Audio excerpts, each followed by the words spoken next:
connection landing discussion after the golf Okay. report. So, all right, anybody have any objection to that agenda? No. Without objection, so ordered. The August minutes. Anybody have any things they'd like to correct or improve upon it? Looks fine to me.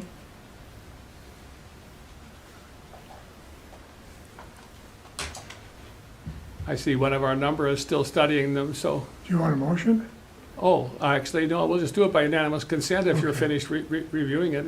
Yeah, I was just gonna second Frankie's frustration about the public place, and I was gonna second Tersteeg's perception of statutory Where? intransigence. Oh, okay, this is down under new business and under the minutes. Neither one of those is ever gonna change.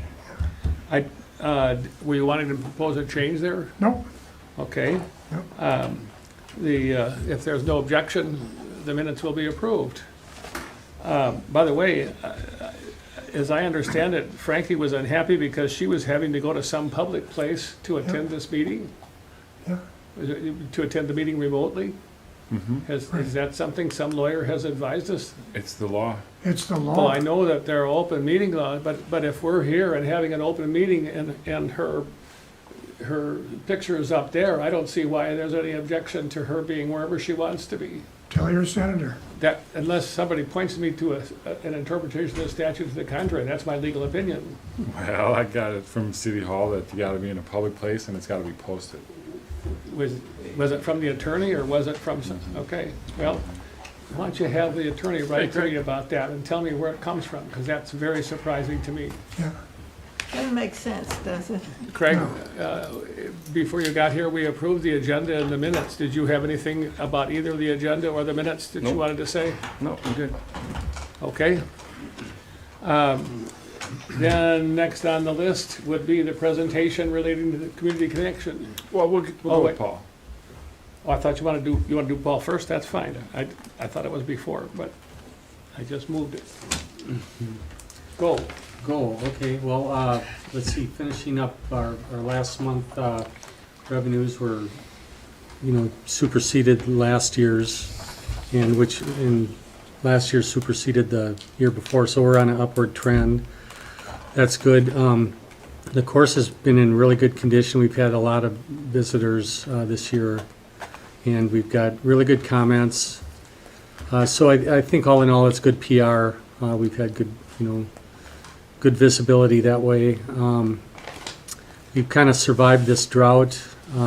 This rain we've got is really, things are greening up.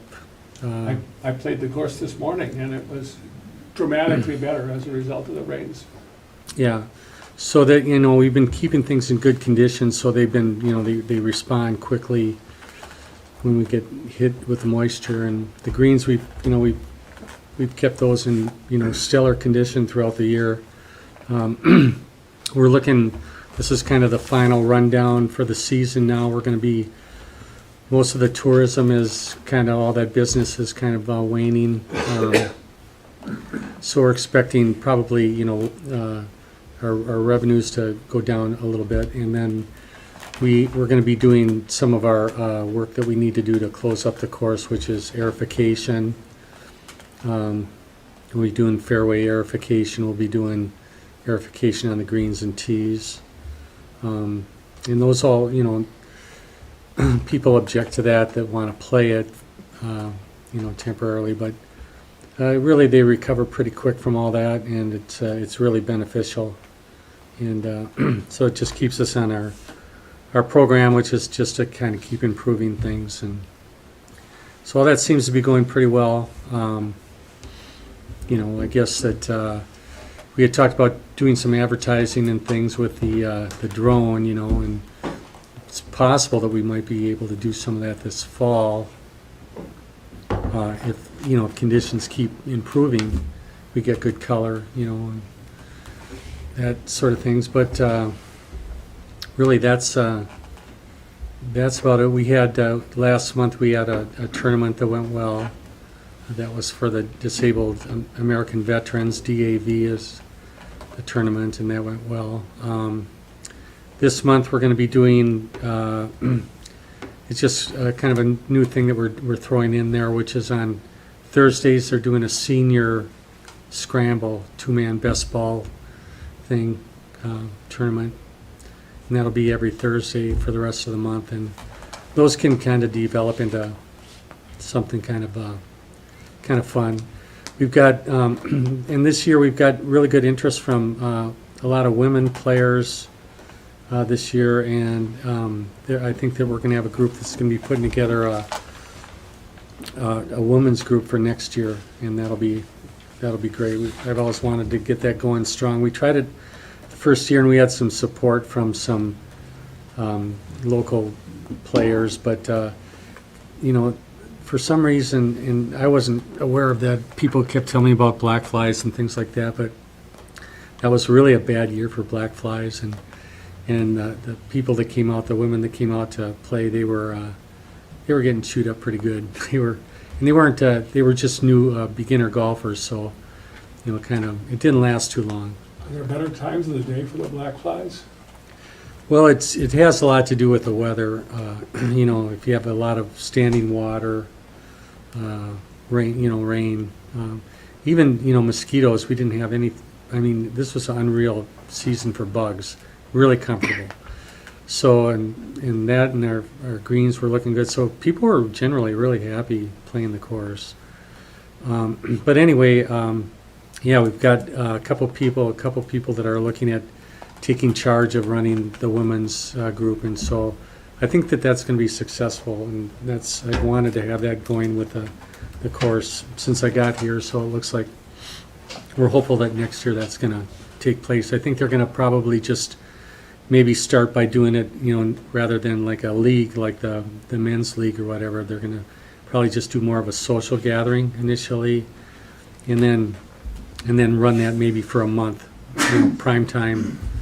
During the summer, prime time, and but I'm guessing that it's going to be pretty good. I think they've got quite a few women that would be interested in being involved in that now, and we're seeing more younger people joining, which is really good. And that's about it. Equipment-wise, there's a couple things I've been looking for. It's been hard to find equipment.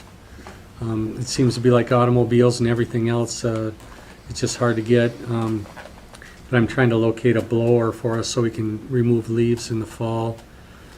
And then I need to update our sprayer. So those are a couple things I'm focused on. We're getting quotes on more carts, and we hope to keep that.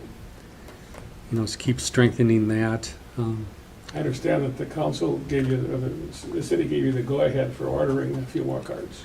Well, no, I need to talk to the controller, Mike, and talk with him on that. But it's something we revisit every year. But the carts that we did get this year really saved us, because we had quite a few situations where people were backing up, waiting for carts, and but it would have been a lot worse if we didn't have those carts. And then the thing that compounds that is like half of our fleet, 8 of our best ones are electric, so we can't use them all the time. We can only use them a few times during the day, or else they're going to be out on the course and run out of battery juice, and so we can only let them out. Where the gas carts, you can just, continually go out. So I think eventually we'll get all into the gas carts. That's more appropriate for a municipal golf course. The electric carts are nice, but that's the main problem with them, is that we're getting more traffic now, and we need equipment that complements that, doesn't cause problems. We don't like problems.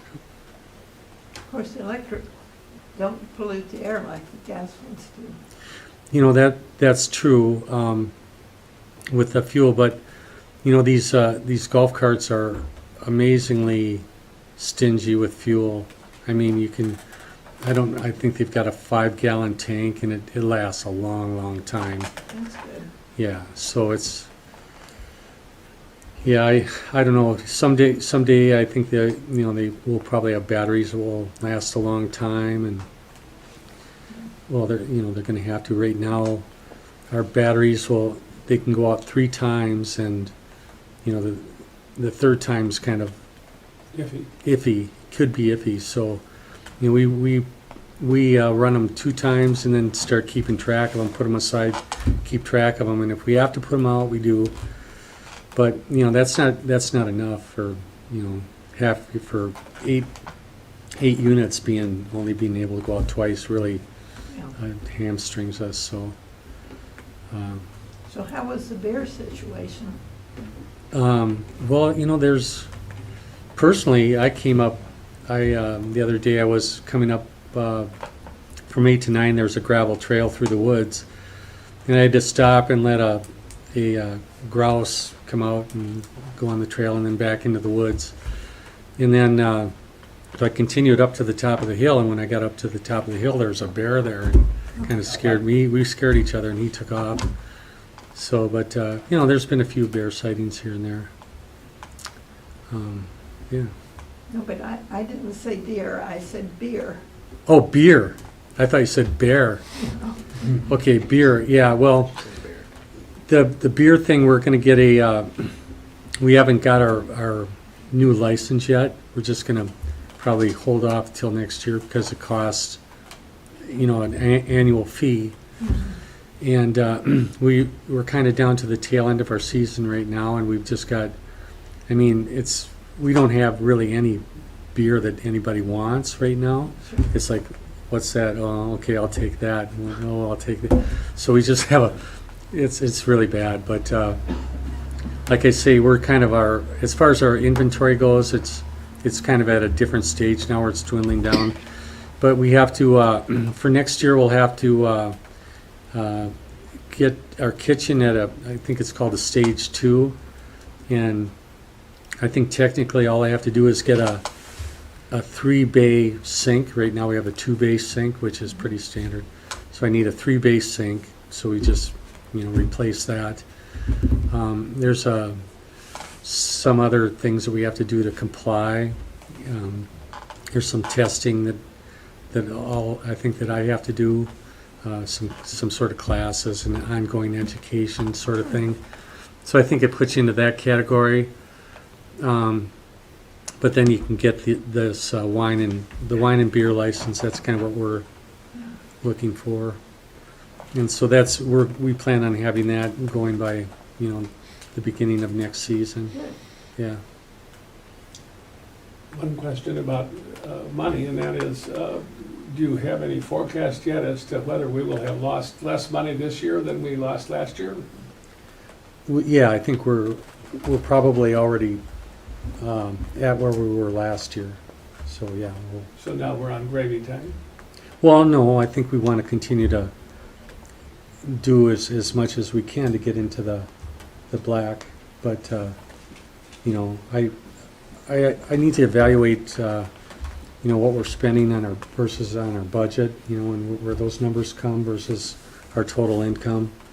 Kind of look at, we're so busy right now, I haven't really analyzed all that. But as far as the gross income goes, yeah, we're up. We're pretty good. And that is,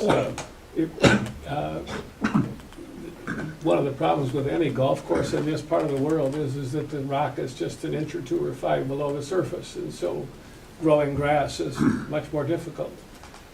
There are places on the course where there is no grass. Are you working on that and I just haven't noticed, or is that something yet to be started? Where there is no grass, you mean from traffic? From whatever cause, there's bare dirt here and there, and there are other places where there's a teeny bit of grass, but not much. Yeah, we've had some traffic, with the drought and stuff, that's had an impact on that. So yeah, aerification is our remedy for that, and fertilization. And we're gonna be doing that this next week, I hear. Yeah, aerating. we're starting that. We'll be hooking up that equipment this week and for fairways, but, the roughs have taken, a lot of traffic. Those are, they're just, you can see that they're physically beaten down. They aren't as bad as I thought that they could have been, but that the area that's over on the side of 3 Green, coming off 9, that hillside, of course, it gets compacted and water runs off it, so, it doesn't do well. So, yeah, we'll be airifying that. And, really, our irrigation doesn't directly hit that, it's just, all we can really do is try to direct traffic to different spots, and we try to do that. But that one particular spot, I think we're probably just going to have to give it more, cultural and, basically fertilize it more and airify it more, give it more Okay. attention. Yeah, a little more on the rates and things like that. For anybody over 55, the senior scramble he mentioned, it's on this Thursday and the next 3 Thursdays after that. It's $10 a time. That money goes into the prize pool, as I understand it. And you just show up with your $10 and your clubs. It's $5 per player, so it's two person, Okay, $10 a so it's team. even less expensive. But you just show up and pay that day. Are there any other comments or questions about golf before we move on to the next agenda item? Okay, is there going to be a presentation by the guy? Yeah, CJ's on the screen. Okay, There's the, I have my copy of that. oh, good. Thanks, everybody. Thorough printing test. Thank you, Paul. Thank you. You guys have this?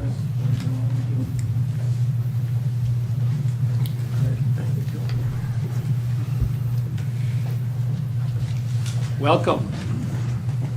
Hi, everyone.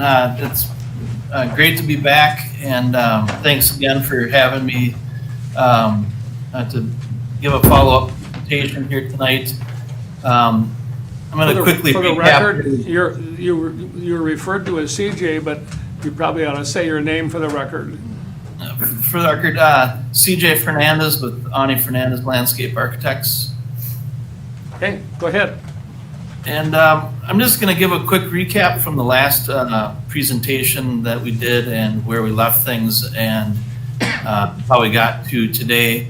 In mid-July, we presented to the board a series of concepts, and the board selected a preferred direction and budget.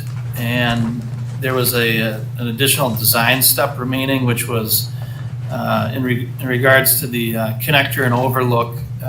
The memorial aspect of the connector, I still needed to get back with the family. This goes back a number of years pre-COVID, and so some initial outreach had happened a couple of years back, and we sort of tabled things in the last year and a half. And so after the last board meeting, I set up a meeting in Grand Marais with the family and was able to meet with them. And I'm going to show the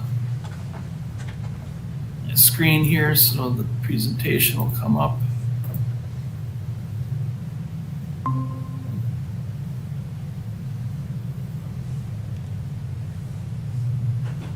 It spun around, but it didn't show up. Is that working now? Do you see a white screen? Yep. Okay. So the where we left things was as far as the memorial piece and the evolution of the design, the George Morrison Memorial. This sculpture of his work was selected to be integrated into the design, and so this is the original concept that we have further changed and evolved. And you can see the print on the top, which was an impression of that piece of artwork, which was Red Totem number 1, is a way to integrate both the space and the memorial to George and his work. And so the ceiling essentially pulled out the pattern or the bevel, which was an integral part of how he did his work, and essentially attached it to the ceiling. A couple years back when we had reviewed this with the family, they loved the idea, but they had suggested that a different work of art be selected. And so that's where we were as of our last meeting with the board. And these next slides just show the development of how we got to where we are today. The family had provided a number of pieces of work that George had done, and this is called a Wood Collage. It's from 1968. It's all made out of found wood material, primarily driftwood and different pieces of wood that he would find and then rework into this collage or almost a mural. A lot of the pieces of wood used to be something, part of a chair or a dresser, or were part of something that sign. And so there's some color involved here. But this is more indicative of the kind of type of work he did and the type of work that gave him notoriety. And so they asked us to take a look at this. And then there was a couple others that we looked at. And so the next images are just in process versions where we were simplifying the design, and we used that found wood collage to make essentially a frame within the arbor. And so this is one of many different versions that we looked at. It's a little bit stretches further across so that the shadow pattern that reflects down on the ground plane can be seen. There's also some color that's introduced that's reflective of the colors and the shapes that are in the art piece. We took this and we developed it a little further with the goal of figuring out how to better integrate the art piece into the arbor itself.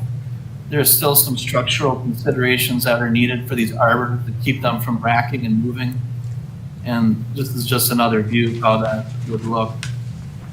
And where we arrived at the final concept and what we reviewed with the family was a piece where the art piece essentially is pulled apart and integrated into different locations within the space.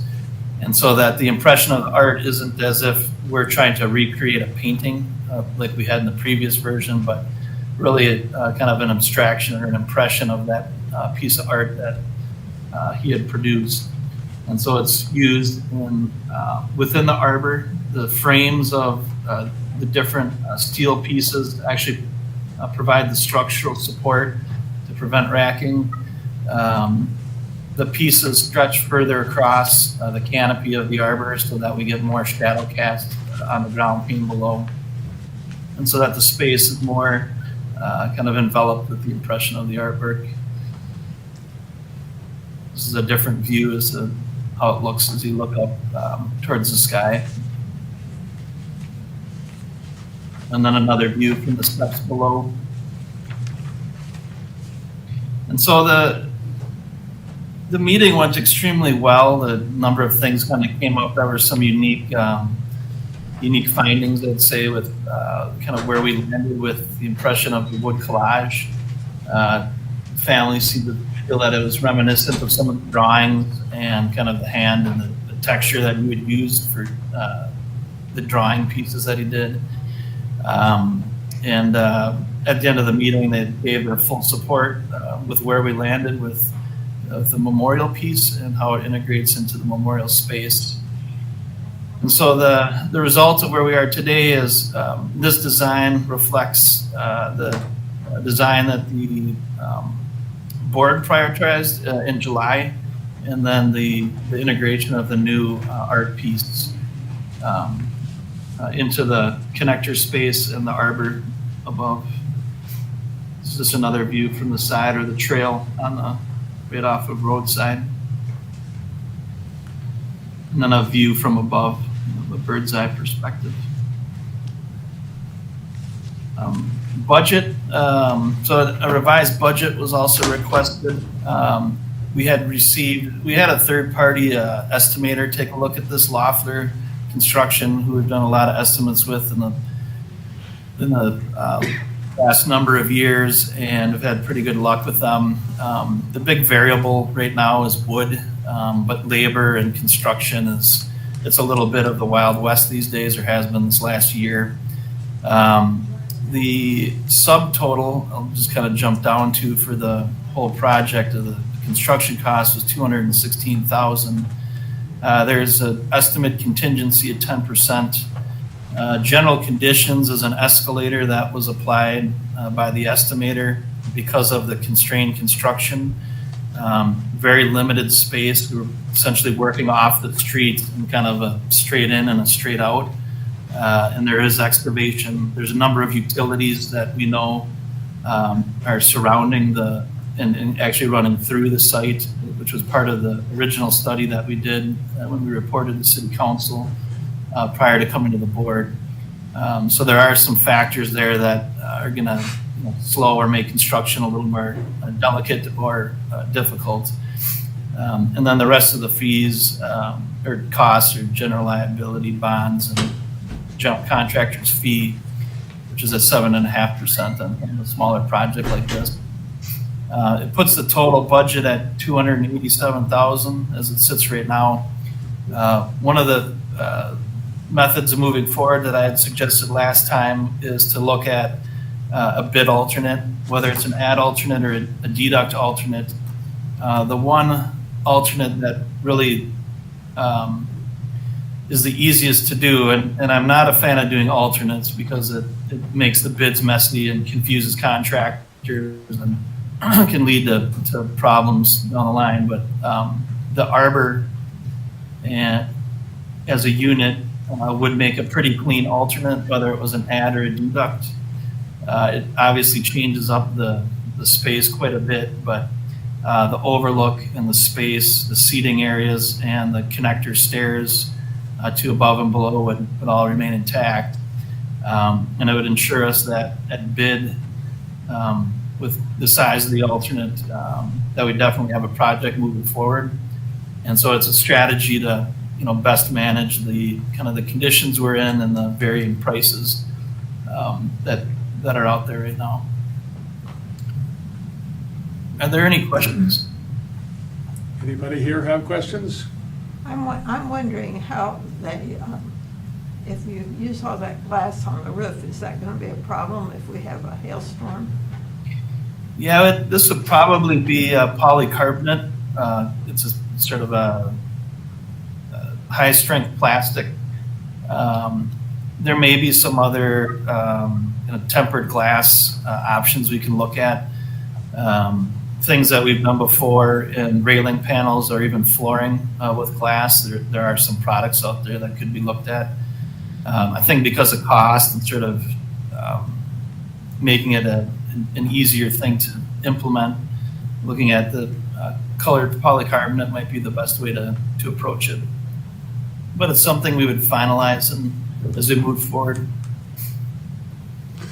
Yeah, I had those same concerns, Frankie, about maintenance, even for if it's, seagulls. Yeah. I was wondering, it sounds like the cost is still over budget for what we have available. I was wondering if we could cut the cost down by not putting the colored panels in the ceiling, but putting 2 or 3 of them on the sides. Would that cut down the expense? It would. I don't know that it would make up the total difference. Moving forward, the things that we'll be looking at is just really the amount of footings and foundation wall that are needed to build this, and trying to get some net reduction in the amount of units, yards of concrete in this case for construction. At this point, if we kind of consider it a concept as we move into design development and the final construction document, that's where we'll have to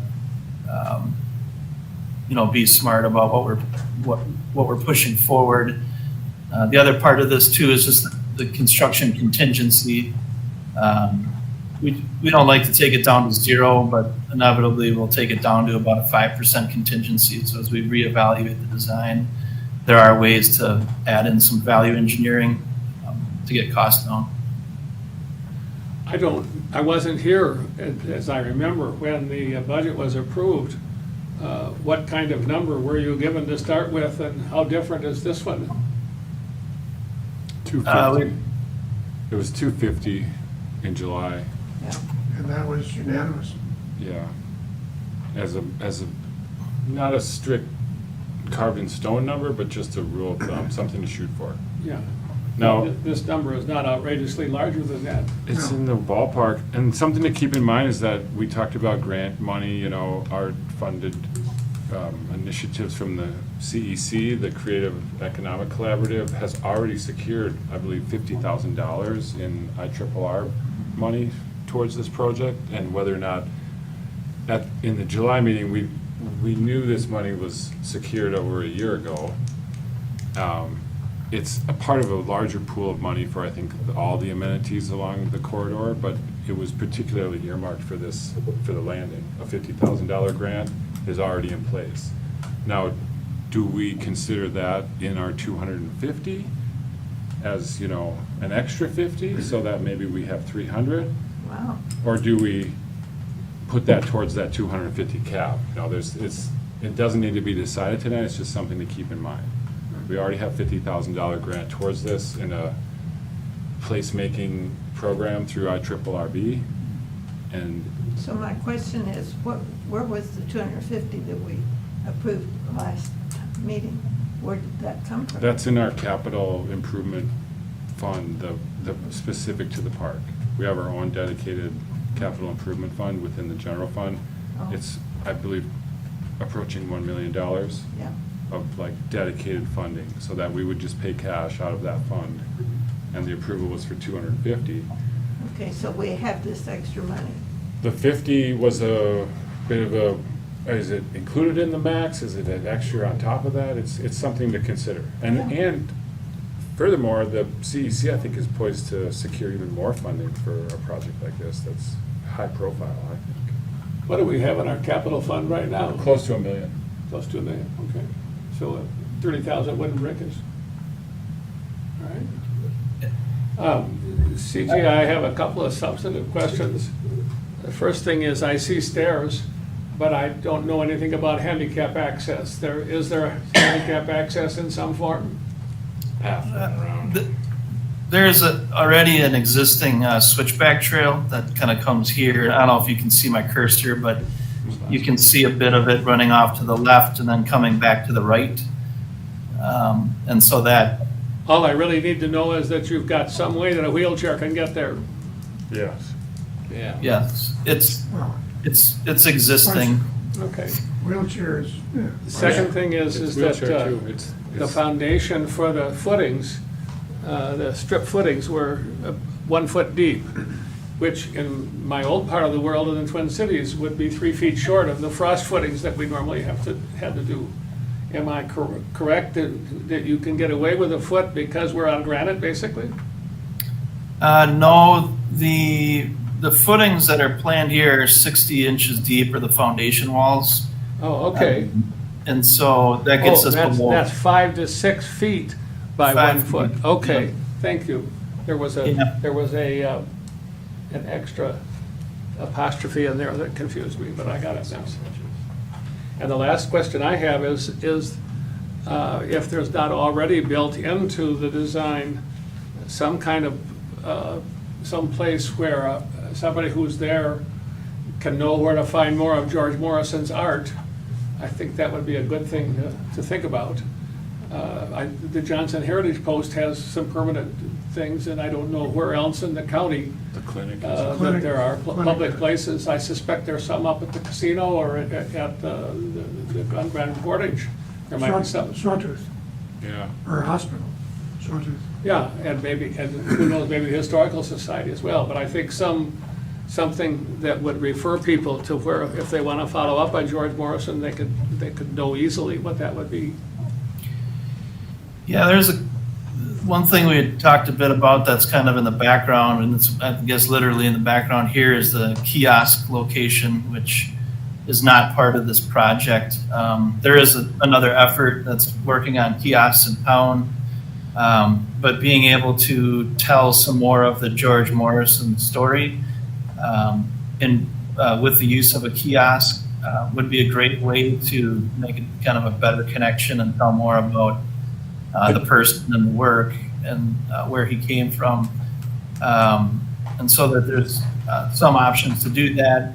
One of the thoughts as well was to, if there was a place to do that, to show the actual piece of art that served as the inspiration or the imprint of that's included or worked into the space itself.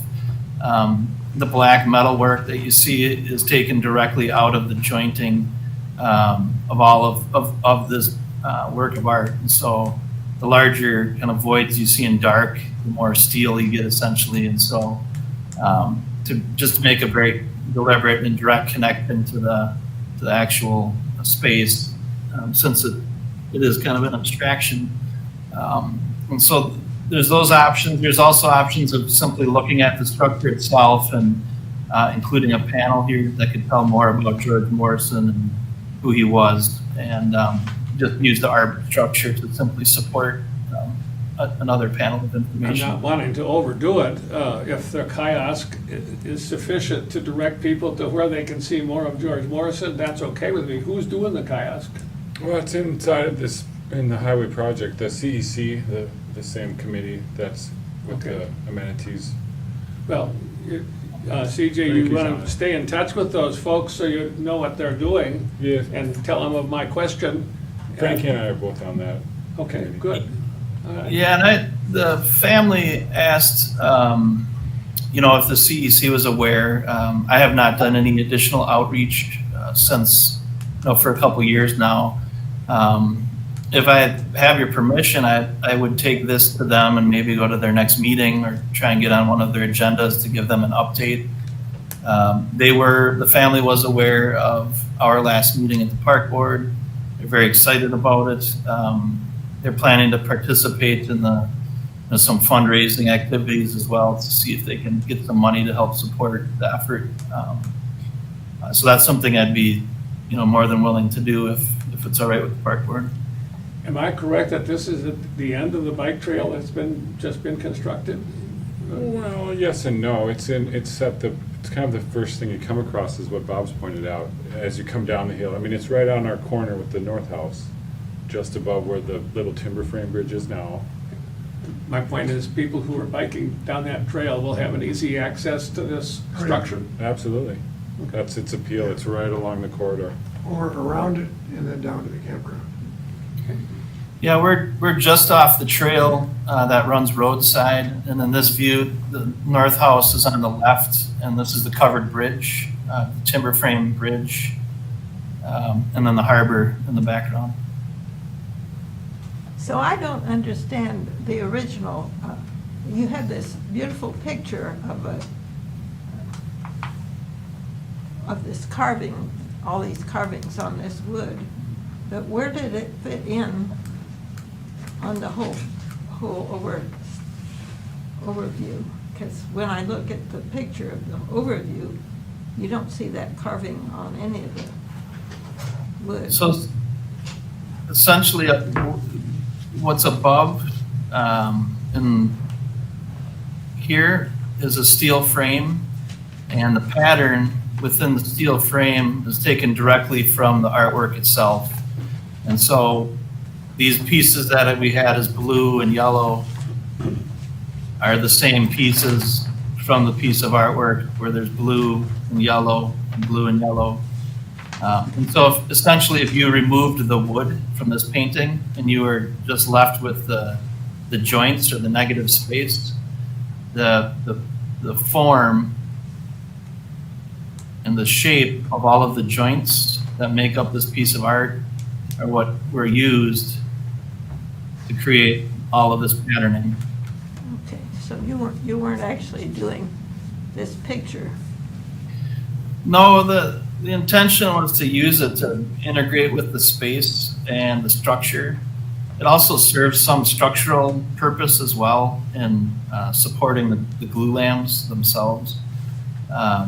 But the intent was to create more of a reflective piece that shines a shadow on the ground and integrates kind of closely with the structure of the connector. I don't see anything in your cost list for the fees of the landscape architect. Have we been paying them as we go along, or what's the situation there? We're under contract. This is, I guess, phase 2 of a 2-phase process. First phase was an engineering study that was done on all the utilities that are running through the site. And so we took a look at our footing depths and excavation needs and where the utilities run to either side of the overlook, and verified that it's buildable. We gave a presentation to council. It was probably back in June now. So when they approved us to move forward is when we came back to the park board. Well, Mike, I'm looking for where you get paid and how much. We're paid from the city. We're now in the second phase of design. I don't have the exact numbers in front of me. I think the first phase was just over $10,000 for the engineering work, and the second phase is around $30,000. I could follow up with the actual. And that's additional to the money that's in the budget there, Correct. but you don't get a percentage of the thing in addition to the 30. No. Okay. Are there other questions or comments from members? I can Is see there- why the family would like the new plan better than the old plan, because I'm sorry? I can see why the family would like the new plan much better. Yeah, when it comes to the bidding of alternatives, I hope that you'll make clear what you think is the most aesthetic choice, whether that's more or less, I'm not concerned with at this point. I simply want you to be really enthusiastic about what you finally tell people, this is what we ought to do. I realize there are choices, but I have no idea, looking at this list of numbers, what's a better choice, there's granite cap, I don't know where, stone masonry veneer, I don't know where that would be, the steel canopy, I'm not able to look at the pictures and say I understand that.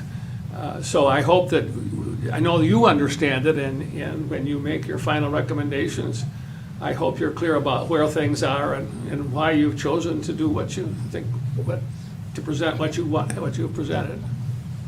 Yeah, and I think we could certainly bring more clarity to that.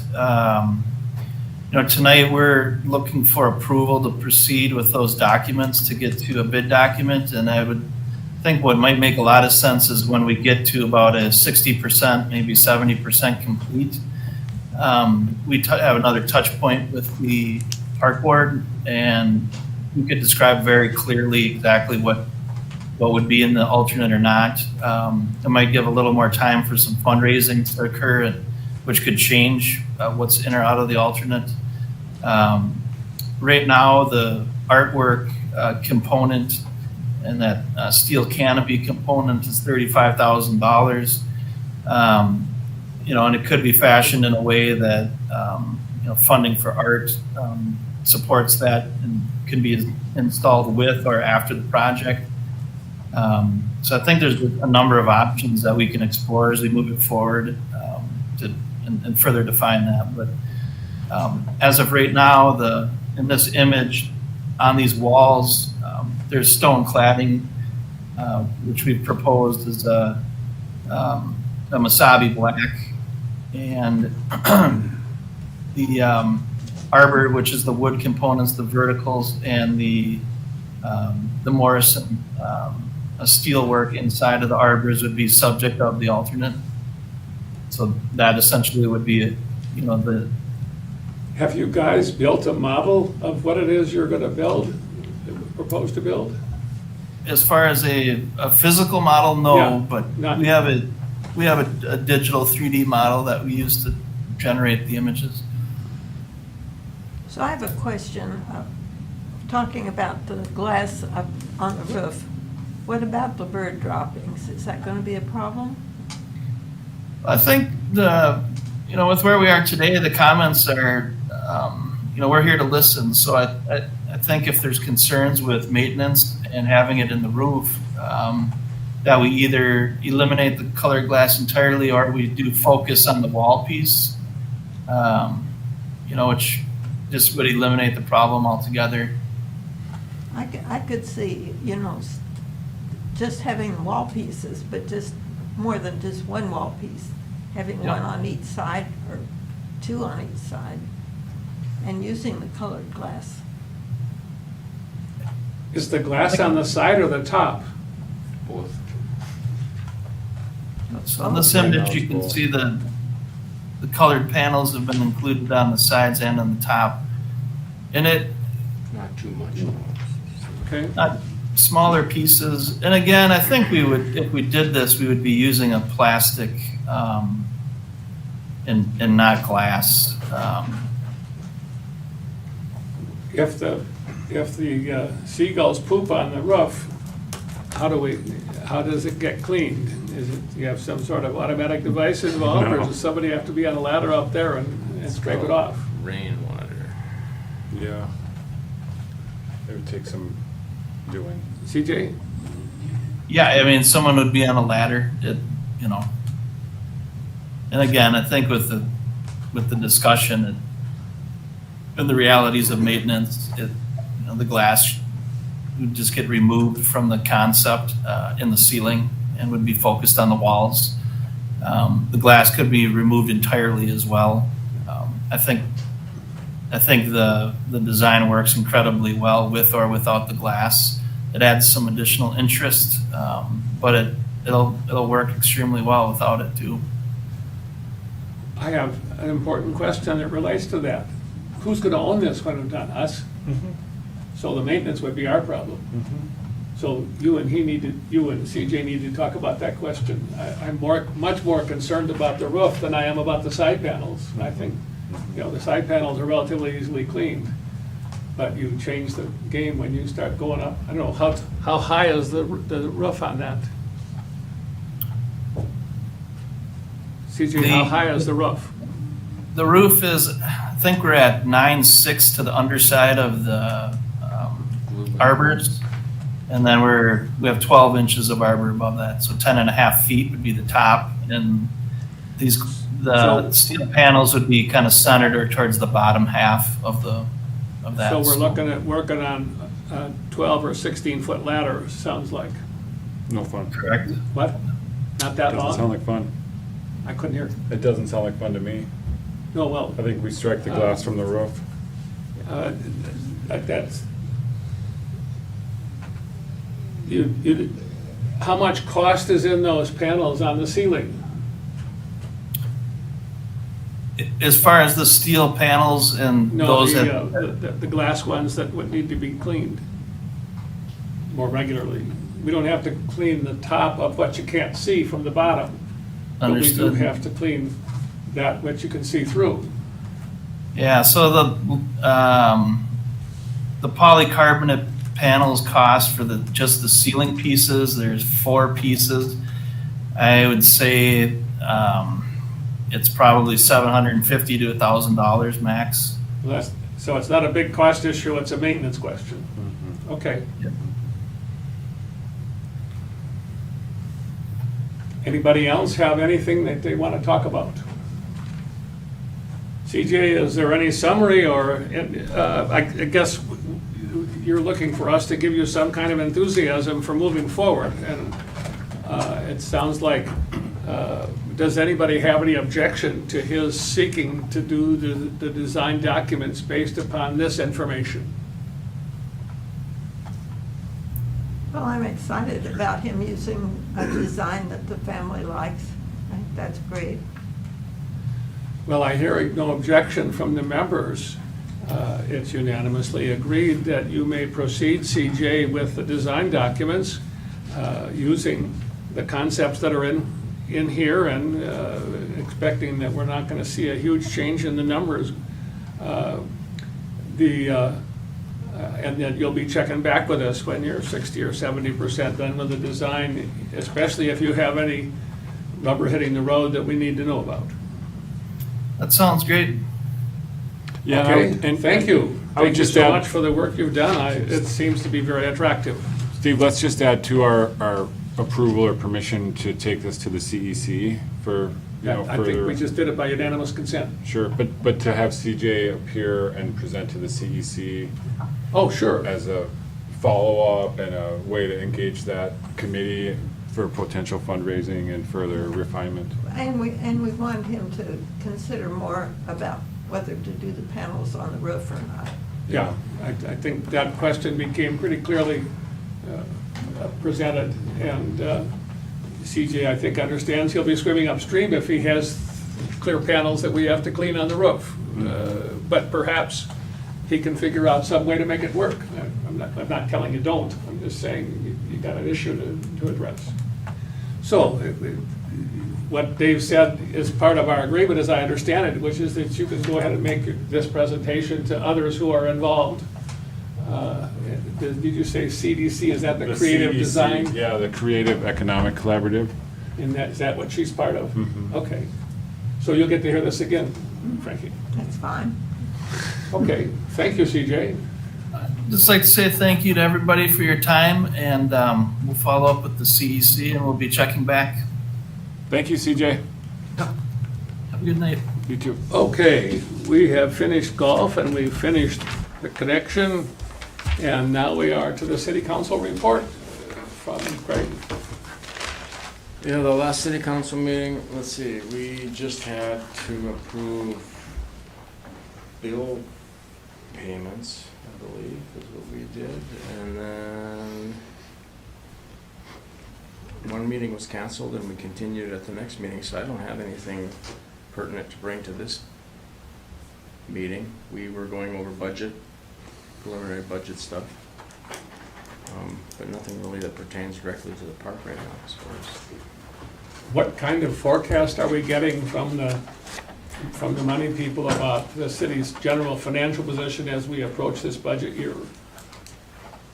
You mean the next budget year, the proposed maximum increase, is that what you're? That sort of thing, you know? Well, we haven't set that yet, but we're looking at, it's coming in around 3 to 5% increase, could be, haven't set it, so we haven't set the maximum yet. Do you anticipate any problem with the council and with the city hall about the purchase of a few more carts and a blower and that sort of thing that Paul was talking about? Well, that's gonna be whatever we have in the park board budget, I guess, for next year. The golf course budget. Well, I think he's talking about spending some money this year, maybe not. Well, we bought some carts this year. That's right. How many? 3 of them We bought for 3? about 12 grand. Yeah.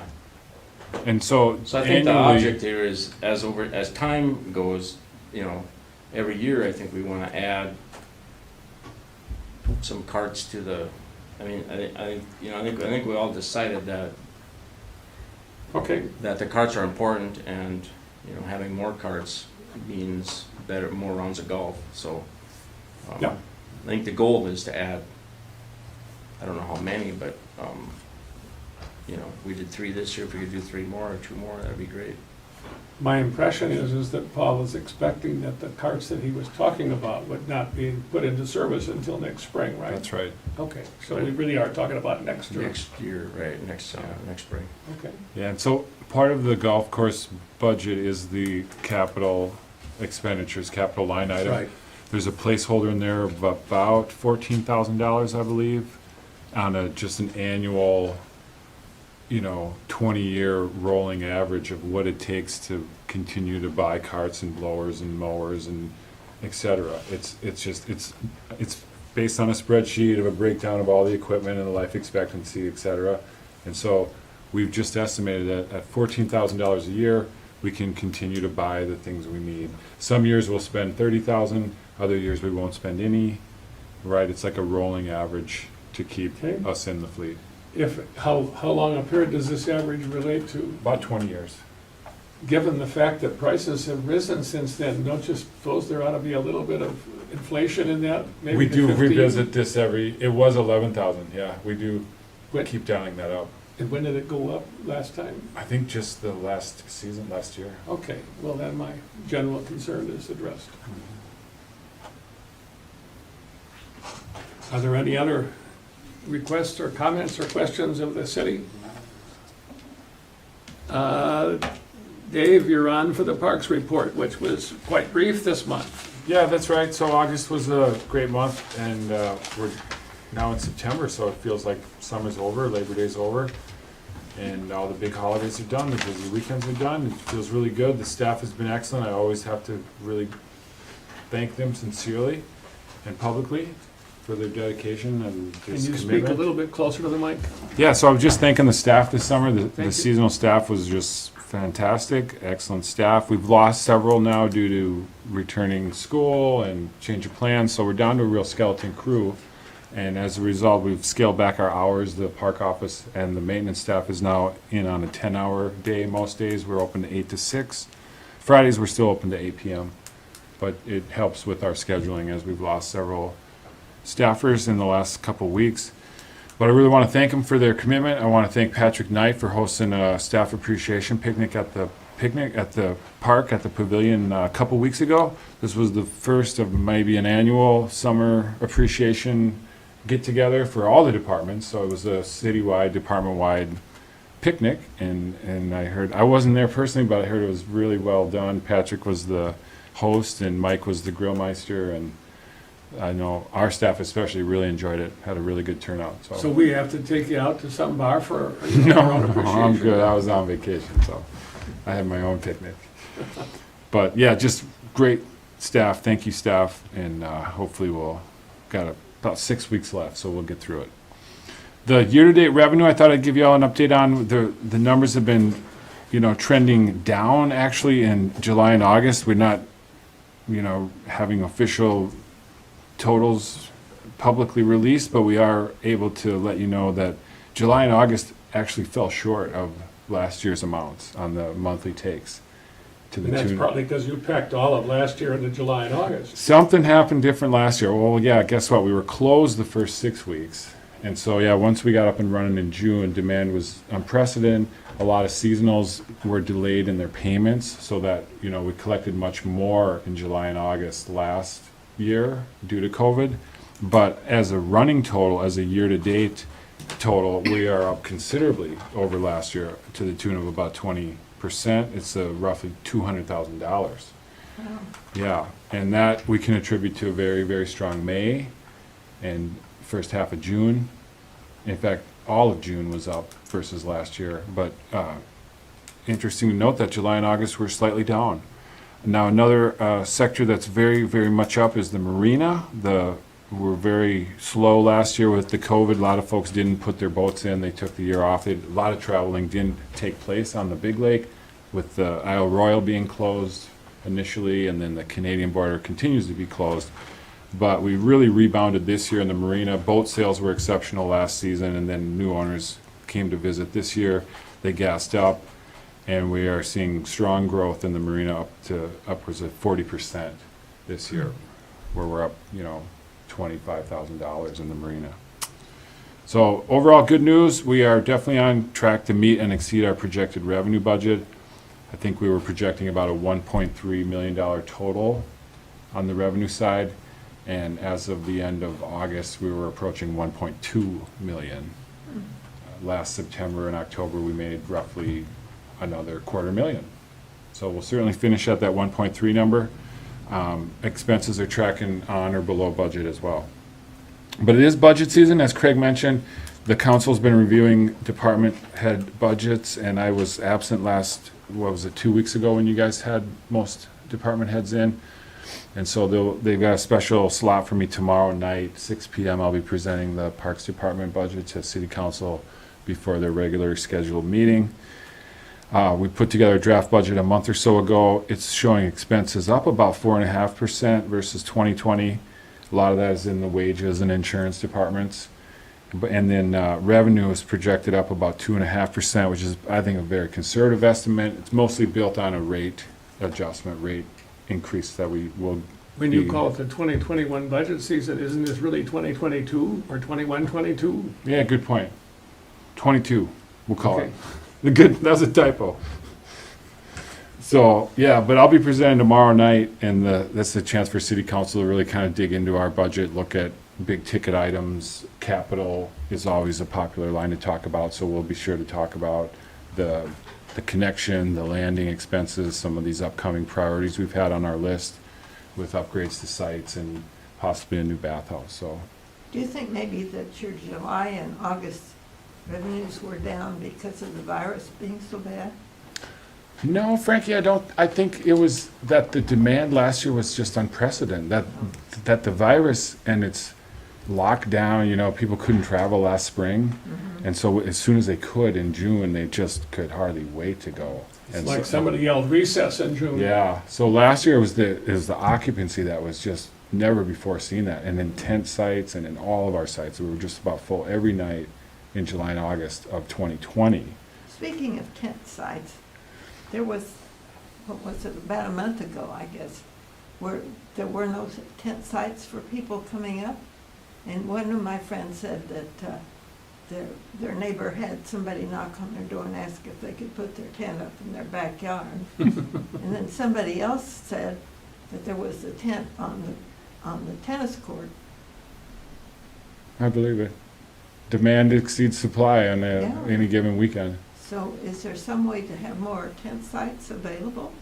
Not really. When we're full, we're full. We used to have this concept of overflow, and we just set them up in like the ball field parking lot or whatever. And it's not a good idea. There's a certain carrying capacity to the land, and particularly the bathhouses and the toilet paper and all that. When we're full, we're full. And so without increasing facilities and service, we But just. using the tennis court, and the guy was relieving himself there by the Yeah, tennis there's a court. lot of, that's the Wild West up here. People come up without a reservation and they'll just camp by the side of the road, That was Yeah. common last year as well. Really? It's worthy of note that I took a tour of the Black Beach campground. Oh, yeah. It's much newer. It's brand new. Yeah, well, it's not just new, there are hardly any trees. Isn't It's it? not nearly as pleasant a place to be. It So I certainly isn't. suspect that when we're full, then they'll get more full. Yeah. Yeah, they're fledgling and right on the road and not like us. It was also jammed to the gills with traffic. Mm-hmm. Yeah, I was startled at how many bodies there were floating around at what seemed to me to be not as great a park as one might choose, but maybe there are ways Beggars to go. can't be choosers. Well, I couldn't get down to the beach. It was just too many people, no Yeah. place to park and that sort of thing. Yeah, yeah. Yeah, no, camping is very, and state parks are full, Forest Service is full when they're open, and we've been full. But yeah, surprisingly not as full as last year. We got a little jump on I think the state and feds opened up a little later last year, Mhm. whereas we were open. Definitely, So that helped our revenues last year, I think. definitely. Good point. And I think it could be that mini seasonals were delayed last year and they didn't show up until maybe June or late June and July, and then they didn't start paying on their seasonal rent until July and August. Because if I really dive into these numbers, which I haven't, there's different categories. There's dailies, there's monthlies, there's the marina. And so my feeling is it's just money coming in at a different time. And that the real truth is the year-to-date, How does it the end? running total, January through August, and that the good news there is we're up 20%. Yeah. It's pretty impressive. can the Canadians come down? Not yet, Not yet, no. but. we You can go We up. can go north, Mm-hmm. but they can't come down. No. So, interesting years now to have to compare to, but yeah, 2022 budget we'll be presenting tomorrow night, and then the city council in the next few weeks, or what is it, a month or two, you get your levy set, and Set the maximum and then. yeah. We always, look back and after we're done in October, you know, we'll take a true look at the revenue and say, well, gosh, you know, 1.4, maybe we should dial up next year a little. I think that's something we do every fall with the council. What else we got? The break wall is nearly complete. I was out on it a couple weeks ago. We had an on-site meeting with Vite, the contractors, DNR officials were up from St. Paul. It's such a bigger project that the St. Paul folks were impressed. They were like, it was being shown off, I can tell, like, because it's in Marais, on the water, concrete sidewalk. Everybody was very keen on seeing it and walking on it. There were several, like, St. Paul higher-ups that were on site and really impressed with the location, impressed with Vite's project management.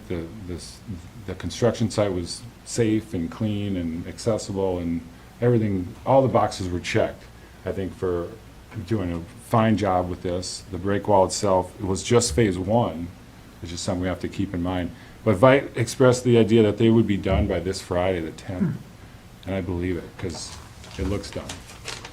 Now, there's a second phase to this, of course, the parking lot and the concrete ramps in the water and the landscaping and stormwater management, all that's to come. It's scheduled next year, that's right.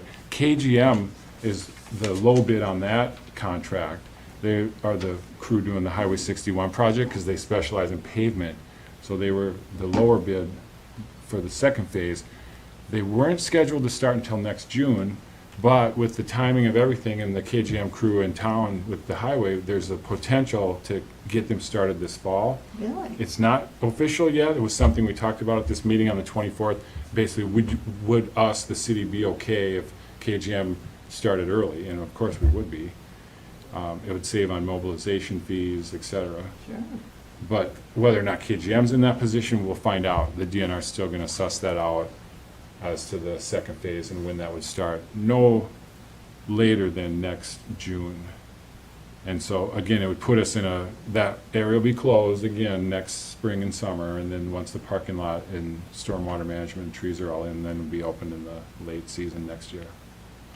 Does Great that, to do it now because the crew's here. They can get started on, I think, some of the grading. They're gonna be lifting the gravel. The current situation down there is very erosive and not good for stormwater management. You know, of course, it rains, it all runs into the lake.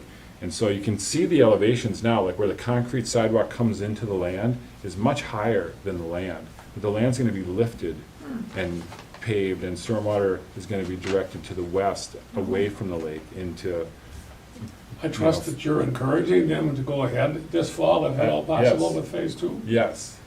It occurs to me that the road work out there looks like they're gonna be finishing about when they projected as well. That's right, And that should make it easier to be running construction trucks around this fall. that's right. The other point I would mention is I live on 10th Avenue, and I use 8th Avenue all the time, and I have not had a single time when the big trucks hauling the rocks down the hill got in the way of my life. Good. I don't know if that was true for everybody, but it was less intrusive than I expected, and the traffic on 8th wasn't nearly as busy as Was it? I think a I lot live more on people 8th. use. Today it is, though. You I live sell on 8th. West They were Miles there. I can traffic. leave anytime. they were there. You're just lucky you're on 10th. It's not so much the construction traffic, it's the regular semis that don't know to use County Road 7 as a detour. They all turn at the top of 8th and go down 8th. Yeah, That's I see- been I the s- problem. I for saw some of 8th that. Avenue. I Buys suppose and if I were trucks and closer to everybody. it, I'd notice it more. No, 8th Avenue's been very busy this summer. Have the neighbors complained at all about What is this? there to complain about? You don't have a choice. I mean, it is what it is.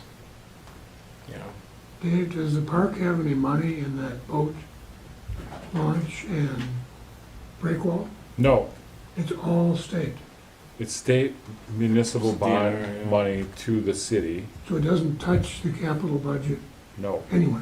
no, no, it's DNR. And when it's owned, it'll be owned by the state no, or by the city? city. Do they give it? to There's a the city? partnership agreement. We would continue to own the land, and I think the facility by default we own. We're in charge of routine maintenance, trash collection, that sort of business. And the capital maintenance, like repaving, the state has positioned themselves for, 25 years from now, when it needs new pavement, the state will pay for it. So it's a DNR gift to the city. It's a partnership agreement. The gift is not there. The city secured the funding. Yeah. The DNR is the project manager. They specialize in public water accesses, Yeah, so. it's gonna be We're a it's regional gonna be the new asset. Yeah. dedicated boat launch. Yeah. This Yeah. will not be the dedicated boat launch anymore, that will Yeah. be the dedicated boat. Yeah, yeah. And so the gift is, the point is back, that we can redevelop Artist Point, or the Coast Guard parking lot no longer has to have those long striped truck trailer configurations. Yeah, there's a lot of good that'll come of this transfer of the partnership agreement that has always had this as the official launch, even though it had that same model of like city land, DNR facility. But no, we continue to own the land and the facility. But the DNR built it Executed. yeah. with municipal bond money and with voter dollars. It must be said that we secured $2 million of municipal bonding. We, the city, myself personally, I presented to the Senate Bonding Committee twice, as like the pitch man. And with the support of some, regional legislators, particularly Tom Back and Rob Eklund. Rob Eklund, yeah. We were funded that $2 million in 2017, 2018 budget cycle. Now, once it came time to build this, the break wall turns out to be at $1.7 million, almost all of the two. So that the parking lot and the ramp now, that's another close to $1 million, I believe. But the DNR is in a position to fund that with their voter access dollars yeah. from license fees and registration fees. And they've indicated a willingness to do that. Yep, That's good news. DNR likes access to water. that's right. Especially a premier location like the harbor in Grand Marais. And the legislative crowd are very pleased with this. That's project. my impression, This yeah. project. Yeah, this has been kind of the, you know, One hears Poster. about it a lot, yes, Yes. everybody loves Grand Marais. yes. They like the idea of harbor improvements in Grand Marais, at least from the Yes. voters' perspective. And the fact that we spun this into a pedestrian-friendly, Yeah. public access, not just for water access, or for boater access, but for just strollers and, Yeah. bikers and wheelers. And Yeah. so, yeah, the sidewalk will be ADA accessible. The ramp will be accessible. There will be a non-motorized launching ramp for kayaks and canoes that'll be accessible. That the whole idea that it's accessible is built into the design, and that it's this public space, this open space that, we've got some stormwater management that's advantageous, and the redevelopment of what was a industrial site is really a win-win-win. Sounds good. So far, so good. Yeah, But yeah, we'll see, once Fight pulls out this week is when we'll really see, like, will we keep it closed and allow KGM to occupy? Or will we, the fence comes down, it reopens, heck, you can use it, you can stroll out on. will they decide if they want to occupy? I believe so, we'll get that news this week. That depends in part on how much work they get done this fall, right? Yeah. We'll find out soon, I'll keep you up to date. Or- Does anybody else have any questions or comments about the Parks report? You have any additions you want to make before we move on? Is there any old business? Is there any new business? I do have a piece of new business, it's what I already broke, and that's Rita Hinchman's resignation from the park board, so sad but Oh true. my, Sad but true, Rita Hinchman, our former chairperson, has resigned effective last week. She just doesn't have the capacity to attend the meetings. She's busy traveling and RVing and living the dream. so we need a new body. We need a new park board member. So I trust that the local newspaper will make that announcement. That's right, and Patrick's on it from the city's communication side of things, and boards and announcements will be out loud and clear. We'll also put it to Rita to find a replacement. That's usually the way this works. Say it again. We'll have Rita find a replacement. If we know of somebody that we think adds value, let's see, your background is resorts and things, right? Did you do anything? Briefly, for 5 years, yes, yeah. My specialty is COVID termination of resorts. But no, that's a I'm good thought, curious Steve. You what- do want what to recruit. what your educational or professional background is, so if we're looking to add skills to the thing, we want to fill in the blanks, not double up if we can do it. I've got a long background in disability recreation. Wonderful. I have a very dense application for this job. It's very thick. Overqualified. Yeah. And Frankie, your background? What's my background? I just am so active in all kinds of committees in this. Gardens, that's the biggest thing that you do, Yeah, right? I was chairman of the garden club for many years. Yeah. And Craig, you run the Super America. Are there any other things that we should know about your background that would help us identify the blanks in our It's a skills? little late because I'm already here. Right? Okay, No, I'm just. and I was a lawyer for a long time, mostly family law, but general civil law. And then I was a judge for a while. So we have lots of skills that are still out there. I would say we're looking for a youngster, What? a youngster. Yeah, Like diversity in Yeah. age, Did you say a youngster? A ethnicity. youngster. Okay, by the way, I thought you were a youngster. But I'm just I'm not a voting member. What lots was of your diversity background? I around don't think here. I know Parks that. and Rec. Second, I have a degree in Parks and Recreation. is this the only place where you've worked or? Oh, no, I started at Hennepin Parks down in the Twin Cities, Okay, and then Lutsen Mountains. the granddaddy of all park systems except for Minneapolis. Yeah, it was a treat. Okay, well, there are lots of professions and backgrounds that we don't have. That's So right. I think we shouldn't have any difficulty locating some people. We'll put it out there. But we thank Rita for her several years of active service. She was a good chairman. Really good. Yeah. So Steve, you don't mind chairing in the meantime, and then? No, I'm happy to chair in the meantime. Well, yeah. It's one of my favorite things.